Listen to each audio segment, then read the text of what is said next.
halkani waa magaalada Saylac ee xarunta gobolka Stel ragaas idiin muuqda waa tiktokers laga keenay ay shacay iyo dhagago qaxootigii jabada ciise ayaa lagu soo daabulaya magaalada Saylac ee xarunta gobolka Stel. Salaamu alaykum waraxmatullaahi ta'ala wa barakaatuh daawadayaasha sharafta ee ku soo dhawaada channelkayga qodobada maanta idin haynana waxa qayb ka jabhado hor leh oo ku sii qulqulaya Saylac kuwaas oo la sheegay inay ka yimaadeen ay shaca iyo sidoo kale dhaqdhaqaaqyo culus ee ka jira ee galbeedka ee Somaliland. dhinaca kalena madaxweynaha dalka Djibouti Ismaaciil Cumar Geyle ayaa la sheegay in qadka taleefanka ay ka wada hadleen ugaaska guud ee Beelaha Ciise iyagoo ka harsaday xaaladda ka taagan ee gobolka saacadii la soo dhaafay oo aad u cusla. jabhado culus ayaa ku sii qulqulaya ee degmada iyadoo aan loogeen halka ay saldhig dhigan doonaan ee jabhadan oo dhawaan la sheegay in ay isku soo qulqulayeen Saylac kuwaas oo ay yihiin jabhada Ciise. Shaaca oo fadhiga jabhada Ciise ayaa la soo tabinayaa inay ka yimaadeen jabhadan iyadoo dadka deegaanka ay arkayeen in magaalada banaankeeda lagu soo dhawaanay dad ciidamo aad u culus kuwaas oo sitay hub noocyadiisa kala duwan isla markaana la sheegay inay ka yimaadeen meelo kala duwan deegaanka. ugu dambeyntiina la soo tabinayay inay u yimaadeen sidii ay u dardargelin lahaayeen qorshaha ugaaska guud Beelaha Ciise iyo sidoo kale ugaas madaxweynaha dalka Djibouti Ismaaciil Cumar Geyle iyadoo qorshahan la soo tabinayo inay qayb ka tahay dowladda federaalka Soomaaliya oo hogaamiyo madaxweyne Xasan Sheekh Maxamuud sidii wax looga qaban lahaa xaaladda ka taagan ee gobolka. dhaqdhaqaaqyo culus ayaa la soo tabinayaa in halka ay ka taagan tahay xiisaduna ay xuntahay isla markaana aan la ogeyn halka ay isla aadi doonto. dhinaca kalena waxaa la soo tabinayaa in madaxweynaha Somaliland Cabdiraxmaan Ciro oo ugu digay Djibouti farigelinta ay ka wado ee dhulalkeeda iyadoo dhawaan la sheegay aydan soo tabiyay sidoo kalena ciidamo gaaray sidoo kalena lagu arkay nawaaxiga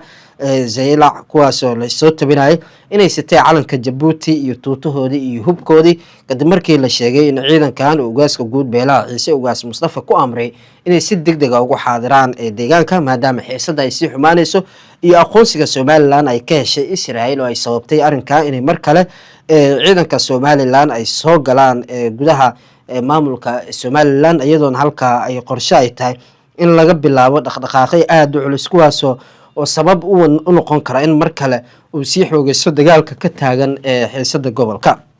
sidoo kale Saylac oo halka la isku hayso ayaa iyadoo qorshaha ay tahay dhinaca kalena loo fasirtay inay tahay goobta ugu muhiimsan ee lagu doonayo in lagu kala saaro isla markaana lagu kala adkaado si wax looga qabto xaaladda ka taagan ee gobolka iyadoo saacadii la soo dhaafay dhaqdhaqaaqyo culus ay ka jireen degmada Saylac isla markaana jabhadaha Gadabuursan ay bilaabeen inay is aruurshaan kadib markii la soo tabinayay in iyagu lagu soo wajahan yahay.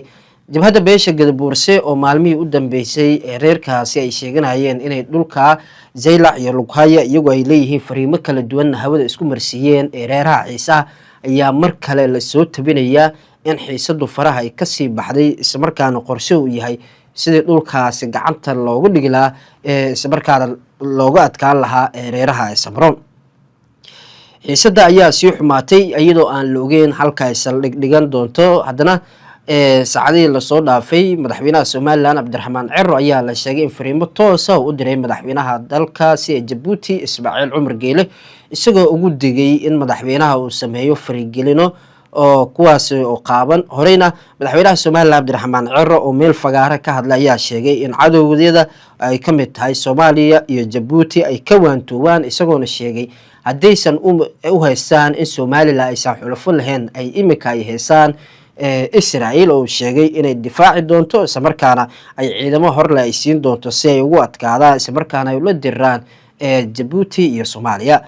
Djibouti iyo Soomaaliya ayaa ku midaysan mowqifka in Soomaaliya ay tahay hal mid isla markaana aan la kala goyn karin iyadoo dowladda Soomaaliya ay dadaalo ku bixinayso sidii gacanta ay ugu dhigi lahayd Somaliland iyo sidoo kale qaab diblomaasiyadeed iyadoo inkastoo Somaliland ay diiday gebi ahaanba wax wada hadal la yiraahdo haddana dowladda federaalka Soomaaliya ayaa qorsheeda hore u ahaa in lagu maamul halka ay ka aasaaso ay ka mid tahay Guban State iyo Awdal State taasoo lagu doonayay in Hargeysa loogu wiiqo awoodeeda isla markaana ay noqon weysay mid socon weysay oo sidoo kalena ay yeelan weysay dhaqdhaqaaqyo culus qorshaha ay wateen ciidamada aan yiraahday qorshe ay watay dowladda federaalka soomaaliya iyo sidoo kale xildhibaaninta beesha ciise ee ku matalay dowladda federaalka soomaaliya ayay ahaayeen kuwii hogaaminaya isla markaana doonayay in qarashaadka ay mas-uul iyo wakiil ugu noqdaan dowladda federaalka ee soomaaliya dhanka guban iskeed marka la yiraahdo odan iskeed oo la doonayay in beesha samaroon ayadana looga adkaado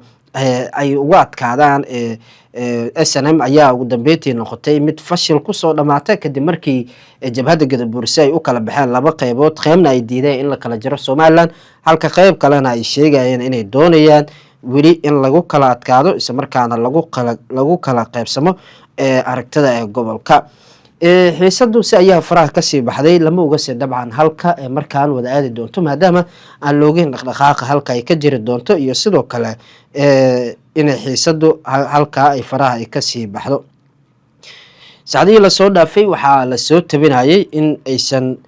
wanaagsaneen xaaladda iyo sidoo kale dhaqdhaqaaqa ee gobolka dhinaca kale hogaamiyaha Somaliland Cabdiraxmaan Maxamed Cabdullaahi Ciro ayaa sheegay in duulimaadyo toosa ay isku xiri karto Israa'iil iyo Hargeysa ay bilaaban doonaan dhawaan xilli uu booqasho ku jooga Israa'iil halkaas oo kulamo kula yeeshay madaxda sare ee dalkaasi Ciro ayaa hadalkan ku sheegay wareysi uu siiyay telefishinka I24 News isagoo ku sugan ee Israa'iil kadib markii uu la kulmay ra'iisul wasaaraha Israa'iil Benjamin Netanyahu iyo mas'uuliyiin kale oo ka tirsan ee maamulkaas Israa'iil hogaamiyaha Somaliland ayaa sheegay in xiriirka Israa'iil iyo maamulka Hargeysa uu hadda galayo marxalad aad u cusub isagoo duulimaadyada tooska ku tilmaamay tallaabo oo kamid ah xiriirka si balaaranaysa ee labada dhinac sidoo kalena xusay in duulimaadyo toosa Tel Aviv to Hargeysa to Tel Avivna ay dhici doonaan wareysigaas Ciro kuma bixin faahfaahin ku saabsan shirkadda duulimaadyada ay fulin doonto adeega Israa'iil Hargeysa taariikh rasmi ah oo ku bilaabmayo wadada uu mari doono iyo sidoo kale ogolaanshaha duulimaad ee loo baahan doono isagoo wuxuu kaliya sheegay in duulimaadyadu ay bilaaban doonaan waqti aad u dhow wuxuuna sheegay in la dardargelin doono hadalkan ayaa yimid maalmo kadib markii Ciro magaalada Qudus ka furay waxa ay maamulkiisa ku sheegay